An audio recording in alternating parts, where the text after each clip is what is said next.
There we go. Share the live, share the live, share the live, share the live, share the live, share the live. As you guys know, I'm on 3 different monitors, so if it look like I'm angled kind of crazy, that's the reason why. Share the live, share the live.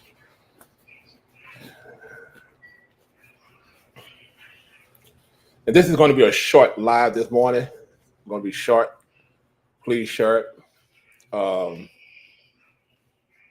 we're going to talk about methods to increase your credit score. Method number one is being patient. That's method number one, is being patient. So we're going to talk about methods to increase your credit score. And as always, you can contact me. My links are in the bio. A quick story, I'm sure you tell, I'm dressed a little different today. I had to go to court with a client this morning who's being sued by a collections company. And when we first got the lawsuit 2 months ago, I had been sending them 609 letters, back-to-back emails, everything, and they never responded. So today was this court date at 8:45 this morning, and I went with them, and I took a hard copy of the 609 letter saying to prove that the debt belongs to the client. And during the court process, I had my client ask the judge to ask them, how can you prove that that's my debt? And the only thing they had as proof was 3 months of credit card statements. But that's not proof that that's his debt. Just because you have 3 months of credit card statements. And that's all they had to say, that they had no contractual agreement. They had nothing he signed. They didn't even have the original application that he got the credit card. It was a Chase credit card. He owed like $5,600 on it, but they couldn't prove it. So the judge told them to come back with proof and set us a new court date for June. So those are some of the things that we go above and beyond, because not only have I done it for clients in my city, I've done it for clients in other cities, particularly in Miami. Like Miami's collection companies in Miami and New York. Collection companies in Miami and New York are trying to garnish wages. Like they really coming after the check. Like they really trying to get back everything they lost during COVID. You know what I'm saying? So those are some of the things that we do in our program. Like we go above and beyond. We just don't sit behind a computer and just send out challenge letters. Like we really go above and beyond. So the first thing I want to say is you start to see a lot of debt relief commercials on TV right now. Pardon me, national debt relief, local debt relief. Those are literally scams. And what debt relief programs do is this: they promise you that we're going to get you out of debt. It may take 120 years, but we promise we're going to get you out of debt. And from my experience from talking to clients who have dealt with these debt relief programs, is that they claim to talk to all your creditors, right? That's what they do. These debt relief programs, they claim to talk to all your creditors, right? And they come to an agreement of how much you pay per month on the debt. Okay? You don't know what that agreement is. They don't tell you. They don't tell you, okay, you owe MasterCard $10,000 and we agreed to pay them $75 a month. You don't know that. You don't know that because they're not going to tell you what the agreement was. They're just going to tell you that we made an agreement and your monthly balloon payment for all your debt is, say, $1,500. So for $1,500 a month, we're going to pay off all your creditors until your creditors are paid off. What they don't tell you is that out of that $1,500 a month, they're taking $1,000 as their payment. That's what they're not telling you. That's what they're not telling you. They're not telling you that it's going to take you 75 years to pay this debt off. You know what I'm saying? That's what they're not telling you. And I got a client right now who I Winter Haven, Florida. She just signed with us last week, and she was paying a debt relief program $1,900 a month. And she found out the only thing they were paying out was $675 of $1,900 a month. She was under the assumption that they were paying out the whole, at least the majority of the $1,900 towards her debts. They paid out $675 of the $1,900, and she was with them for like 2 years. 2 years. So debt relief companies, debt relief programs, if they are not free programs, because I know some organizations do offer it free, but it's mostly counseling.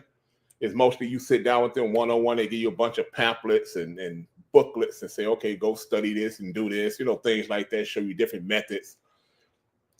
If you can follow the methods, okay. But as far as paying a debt relief program, a debt relief company, they're scams. They're all scams. Every one of them are scams. What they do, you could do. You could call your creditor and say, hey, man, look, I'm trying to work this out. What can I pay per month for you to keep this off my credit report?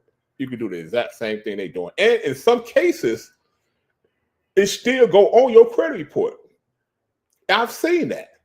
I've seen it. I've seen debt relief companies make agreements with creditors, and they still put it on their credit report as a negative because they're paying less than the minimum payment. I've seen that several times. So let's get into it. I just want to share that with you guys real quick. So let's get into it. Ways of increasing your credit score. First and foremost, a part of being an adult is putting everything on automatic bill pay. You know what I'm saying? Like, to make sure the money's in the account. I got you, Azadullah. You know what I'm saying? Like, make sure the money is in the account to pay the bill. That's a part of being an adult, automatic bill pay. And what that does for you is it prevents you from having a missed payment. One of the most destructive things on a credit report is a missed payment. That's one of the things that creditors really frown upon, because they look at it like, if you couldn't pay this bill on time, how do I know you would pay me on time? Or if you got, 6 missed payments, and let's say now I'm saying payments lower than $100, and the client was consistently late, making, a payment. What makes you think a creditor is going to give you new credit when you can't pay this person over here? I know you can't pay me. I know you cannot pay me. You know what I'm saying? Or at least not pay me on time. You know what I'm saying? So one of the most destructive things to a credit report, other than the collections, I'd rather deal with the collections than a missed payment. Because let's say if you got one missed payment, you might be able to beg for forgiveness. And they may, based off your relationship, they may remove it, because they can remove a late payment. We have done that in cases of one late payment. But if you have multiple late payments, you're on death row. You just got to wait it out. In most late payments, it takes up to 2 years for it to come off your credit report. They're hard to challenge. They're very difficult to get off. Don't let anyone lie to you and be like, oh, we get late payments off. No, they can't. No, they can't. We do this literally 7 days a week. Like I've been on the phone with creditors asking them verbally, what can we do to remove this late payment? And because the client had 3, 4, 5, multiple, they said we can't do it. Maybe if it was one, we could have forgave you for one. But when you got multiple late payments, there is nothing we could do about that. And I'm telling you, a late payment will destroy your credit report. You will lose anywhere from 35 to 100 points like that on one late payment. One late payment. So just let you know that. All right. So automatic bill pay, if you could, put your adult pants on, put your bills on. Even if you can set your automatic bill pay on just the minimum payment. It ain't got to be the whole thing. And then let's say you could afford to pay more than the minimum, go in there and make another payment. But at least make that minimum payment to where you don't have a late payment. All right? That's the first thing. Paying down your debts. Now, there's a thing called the snowball method. If you know anything about credit, you know about credit utilization.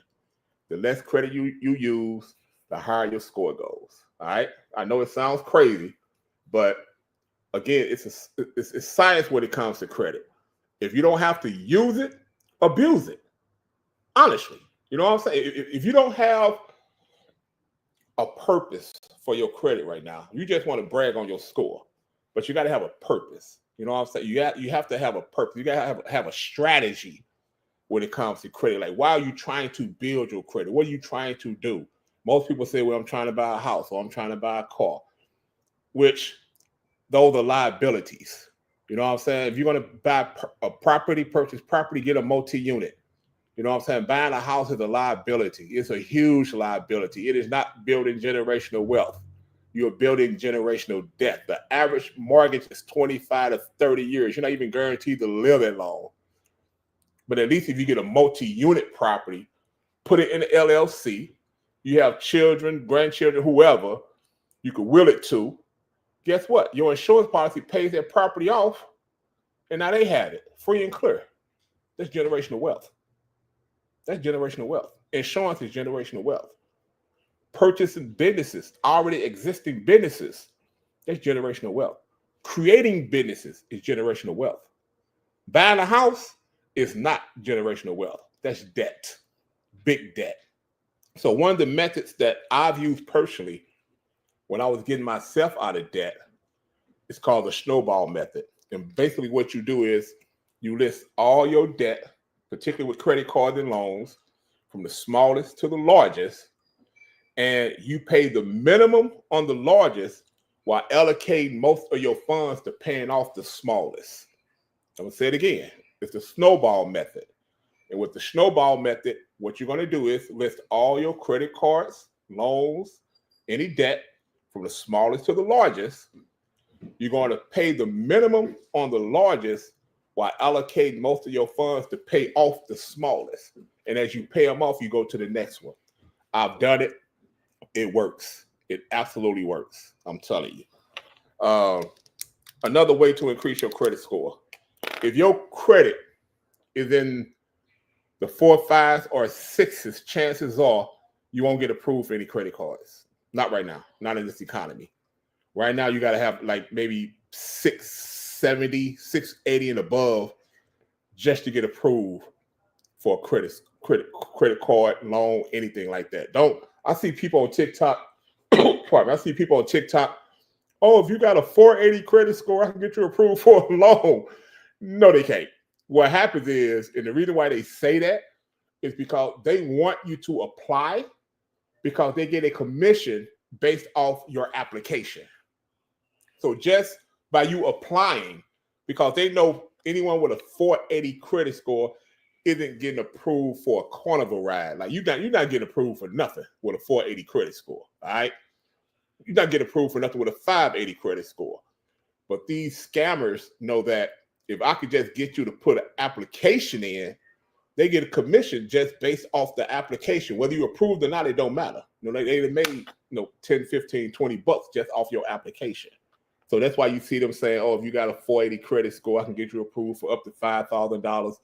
No, they can't. My suggestion is create new credit. If you have bad credit, it's secure credit cards. But it has to be particular secure credit cards, not the subprime cards, not the Milestones, the Indigo, the Avance, the First Premiers. Those credit cards are garbage. I had all of them at one time. They are complete garbage. Most of them, the limit only goes to $300, maybe $350.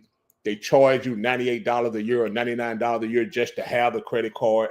Then they don't forewarn you when the charge comes. So now you got a charge on a card that you're probably not even using that has accidentally went into collections because you didn't know they hit you with the annual fee of $99. Yes, I have seen it happen over and over again.